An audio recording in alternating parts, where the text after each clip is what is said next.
What, what the F just happened, bro? Like, what just happened? As crazy as my hair is right now, that's how crazy this episode was for me. Like that's why I had to let my hair down in this all this mess because it's like this episode was all this mess. Like y'all could have kept this. I don't even know why the title of this episode is the title it is. Hey guys, it's your girl Victoria. Okay, we back. I'm back to whatever with another review for Married at First Sight, season 17, episode 20, called Decision Day Round One. Why is there a round one? I don't know. Okay, and it was a whole 2 hours. They could have kept this 15 minutes to be honest with you, because most of the stuff happened at the end, like they usually do. Like we didn't not need to have each couple taking like a good 20 minutes to get to their decision. Like let's get through this shit. Okay, I'm sorry to be vulgar, but y'all be pissing me off with this. Like y'all be prolonging stuff for no reason. All right, we are at decision day. Okay, back on Austin, our first leg. Let's get through the BS so we can get to the real BS at the end of the episode. Okay. Becca, she's dressed cute, in her, obviously she represents her personality with all the outfits she wear.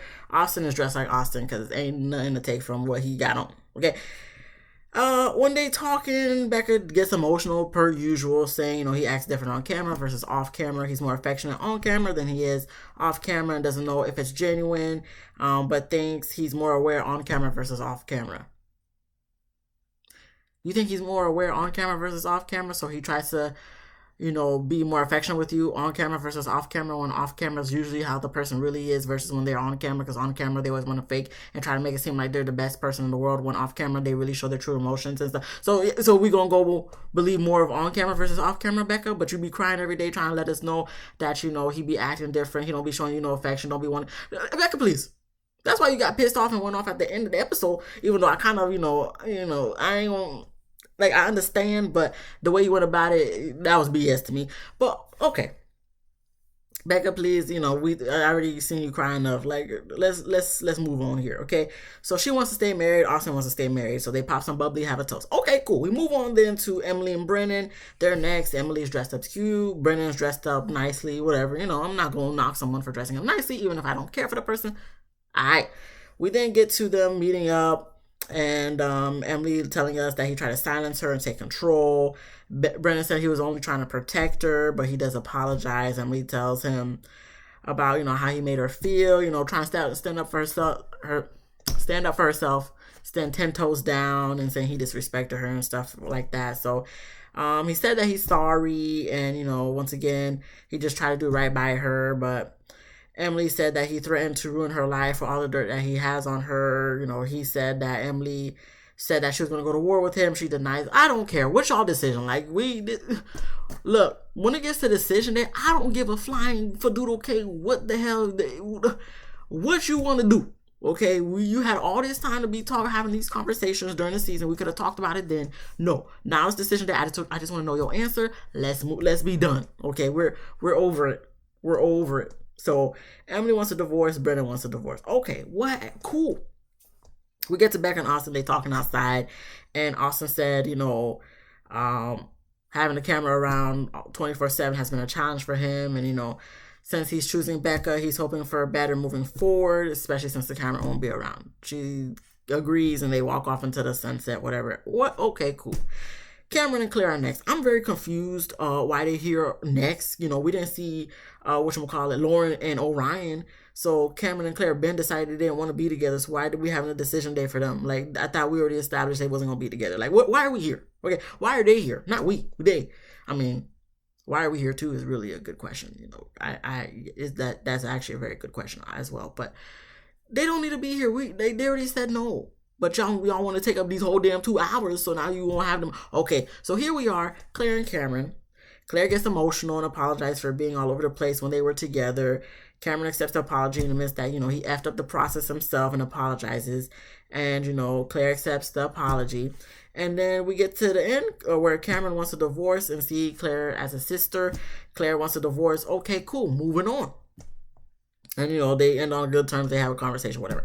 Okay, now, supposedly we get to the night of decision day. Becca lets us know that I guess Emily, Claire went out, whatever. Claire lets Becca know, or I guess Claire and Emily lets Becca know that Austin went out with Brennan and also a female producer, and they're out and about looking like they're on a date or whatever the case may be. They don't say this word for word. I'm just paraphrasing what it seems like the situation was, and Becca's just confused. Well, Becca, I'm confused. I'm confused as well, because I'm just like, who the hell is this producer? And how were they able to keep it under wraps this whole time until now? Something don't seem right. Something don't make a sense to me. But okay, we're going to one day after the decision day where really the drama happens. Because like I said, we had to get through, 5 minutes. This episode could have been 15. I told y'all. So everyone meets up for one final hoorah. Okay, this is what we usually do, whatever.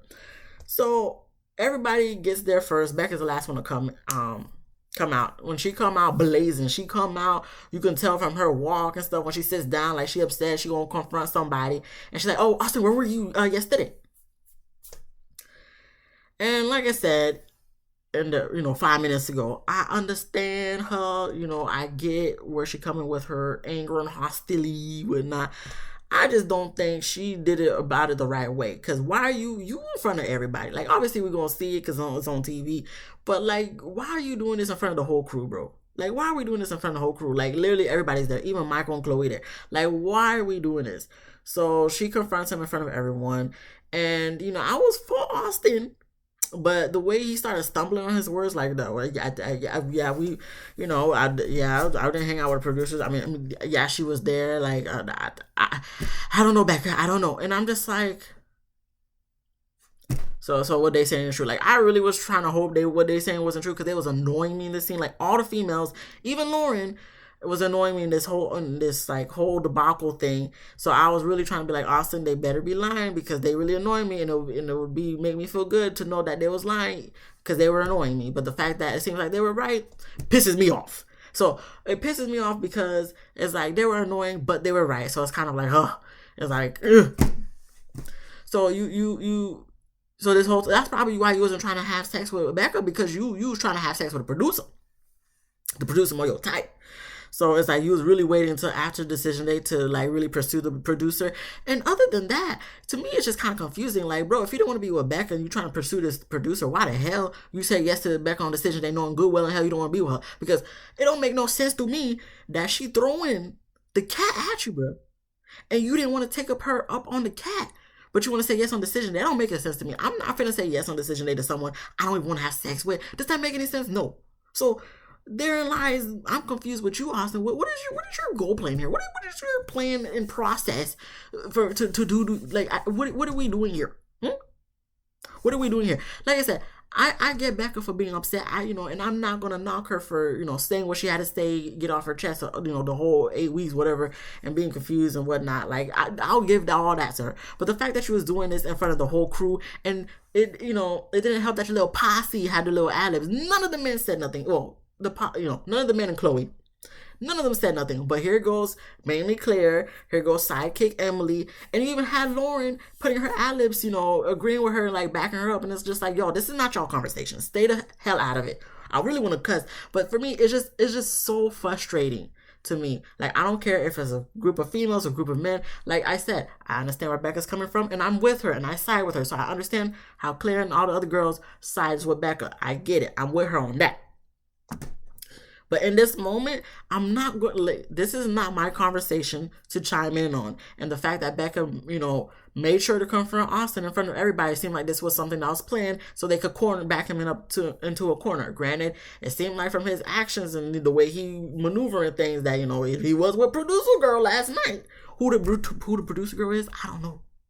But I mean, I was gonna say he got a lot of explaining to do, but at this point, we don't need no explaining. Like, y'all done. We already know. Like, let it be, whatever. So, like I said, Claire then makes a PSA about the men making, the females feel like they were all silenced and stuff. So then Cameron gets booked. He shuts that down. He's like, if anything, you've been silencing me. And, he admitted that he's the one who instigated the double date with him and Brennan. And I'm like, I wish they would have played the flashback, because I feel like I do remember Cameron making mention like, oh, maybe we should have a double date after all of this is over, said and done. So Brennan laughed, from what I think I remember. I mean, Correct me if I'm wrong, producers, because y'all didn't show no flashback. But he does admit that he instigated. So then he ends up going back and forth for Claire. Here goes Emily, like I said, sidekick ass, chiming in and, trying to express, her being silenced and stuff by Brennan. So then that's when Brennan gets involved. Then Becca gets back involved. And then, Cameron ends up getting up and walking away. Because at the end of the day, yes, he did have a heart condition, had a procedure. So he really shouldn't be raising his blood pressure like that. But Claire be making people blood pressure raise. And then it's just like when he walked away and tells us in the confessional that, Claire was the one that's been silencing him and, telling him secrets and whatnot about, stuff she don't want out there like that, and even to the point where she was texting him in that moment. And we see go back to Claire, she is texting him, and I think Lauren was just like, did he respond? She says no. And it's just like, so Claire, do you have something to hide? What the hell's going on here? And then he's just like, she didn't want people to know that she didn't find me attractive, so I let that get out the bag. And then that was the only part I was just like,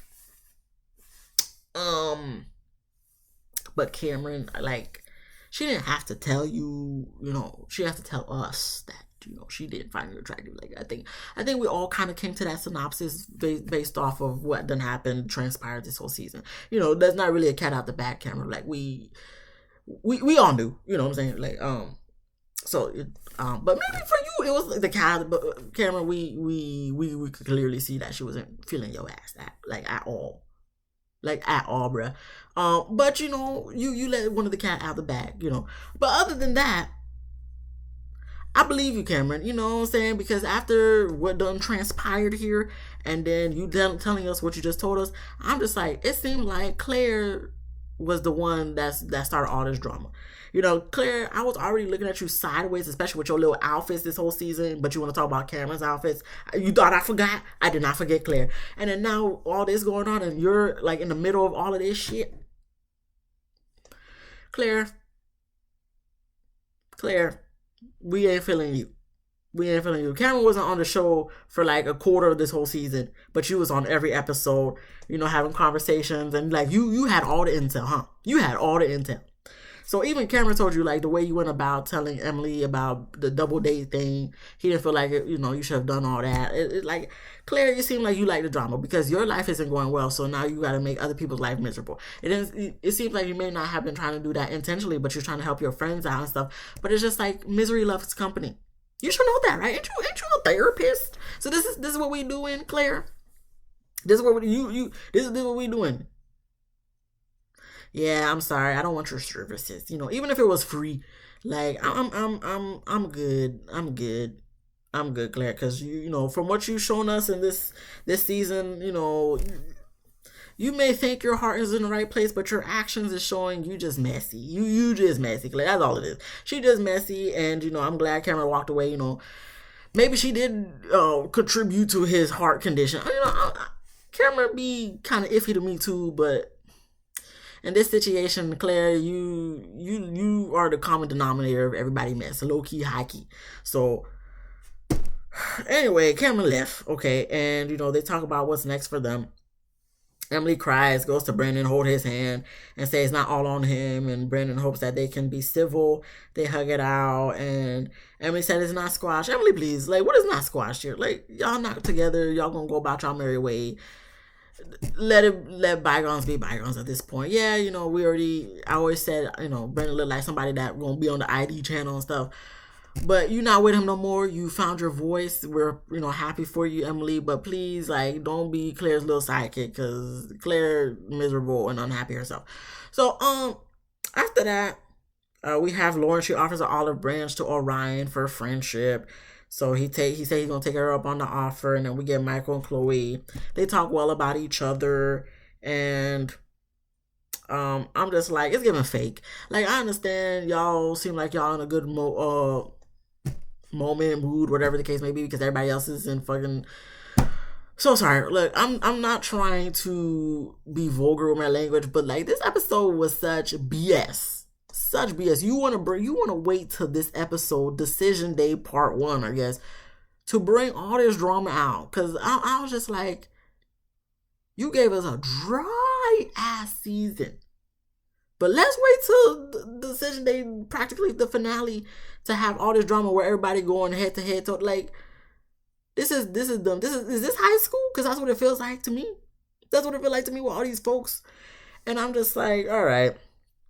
So by the time we have Michael talking so well about Chloe being such a better person than him, and she's saying the relationship is going well, I'm just like, this is so fake. Like, I understand y'all in a good, mojo, got good mojo going. Like, even if I was in a relationship and like everything's going good, like I'm not gonna be like sometimes when you be talking too much, that's where we just be looking at you like, okay, so y'all going through some bullshit too. That's all you saying. That's all you telling me, because I'm not gonna talk about the rainbows, moons, sun stars. Like when y'all just had an argument, how things are going good. We're learning each other, and I'm looking forward to more.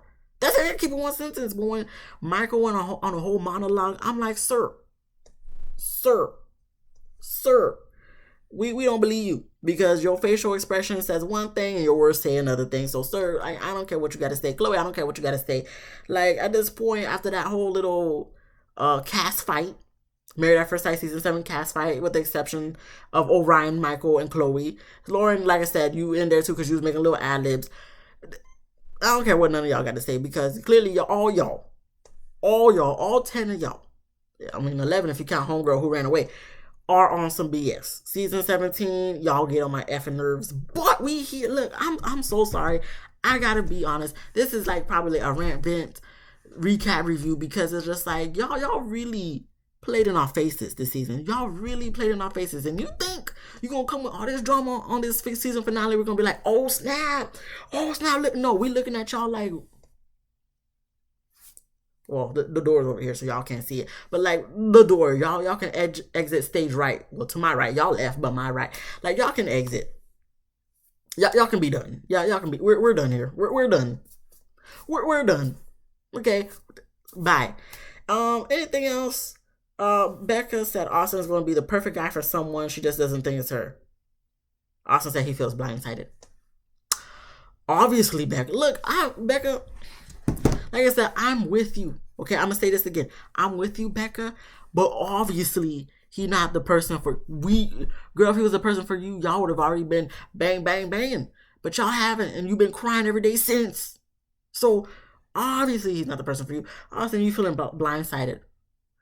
Blindsided by the fact that she wants a divorce, she don't want to be with you, or blindsided by the fact that like you got caught, even though it's like, bro, you went out with Brennan and the producer girl and stuff, and you didn't think other people was gonna be around to see what was going on. Like, I mean, if you think about it, I mean, I don't know what transpired between him and the producer girl, but the way it's going about it, they're making it seem in the way that you kind of seem like you lying about it. It seemed like a lot transpired. So it seemed like you was cheating on her, and it seemed like probably cheating on Becca the whole relationship, marriage, whatever.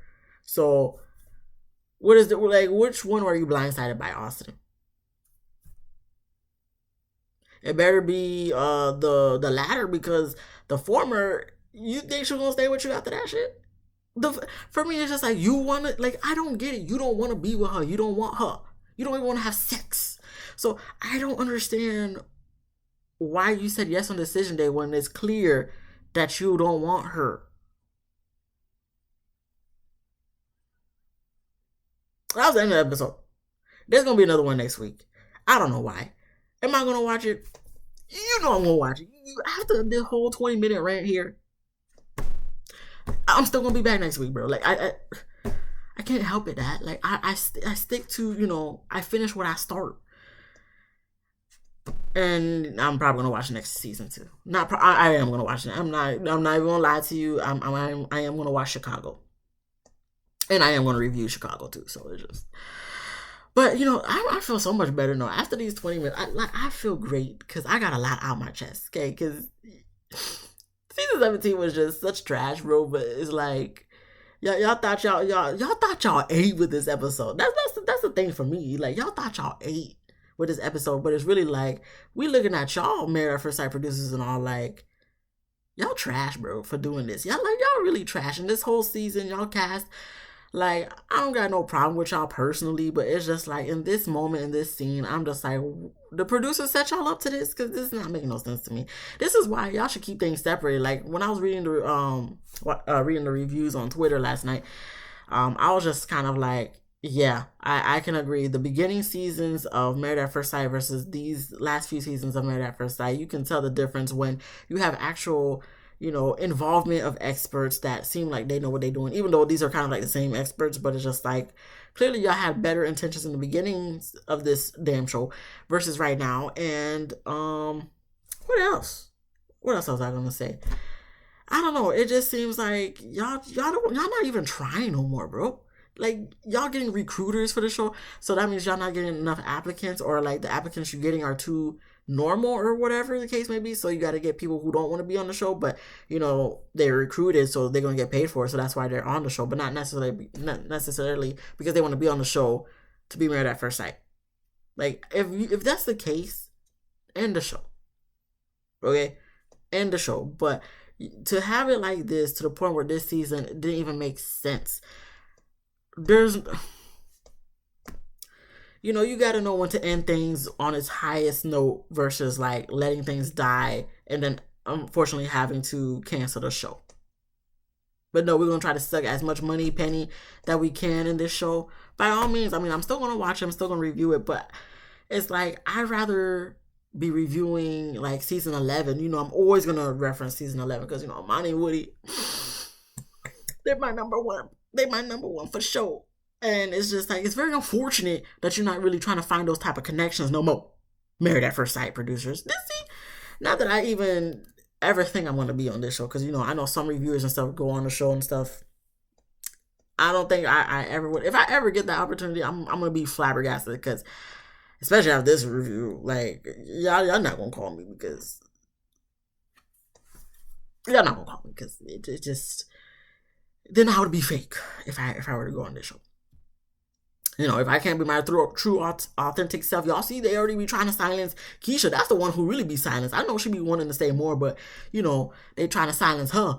So I definitely can't be on this show. I definitely can't be no guest host for the after party, none of that. Which is unfortunate. But that's okay too. I'm cool being my own little bubble and saying what I really gotta say. Because when you have those relationships, then you kind of have to tone yourself down a little bit. And usually I'm toned. But in this case, man, y'all really set me through the roof, and that says a lot. That's how invested I am in this damn show, even though I talk so much crap about said show. But anyway, that was the end of the episode. We're gonna be back next week, okay? We're gonna be back next week. If you like this video, please give me a thumbs up. You see this? You see this hair? This hair is a representation of this episode. Once again, I'm repeating that. If you laughed at least once, please subscribe. If you didn't laugh, look. We good. We gooch. Come back next week. Hopefully I'm more calmed in and more like relaxed. Hopefully my hair is more, chilled out, not all frazzled and freezed up. And then hopefully you laugh and then couldn't subscribe then. Okay, I understand my ranting this, may have turned you off a little bit, but I promise I'm a nice person. Come back next week, okay? Comment down below what you thought about this episode. Be easy breezy lemon squeezy, and I'll see you guys in the next one. Peace.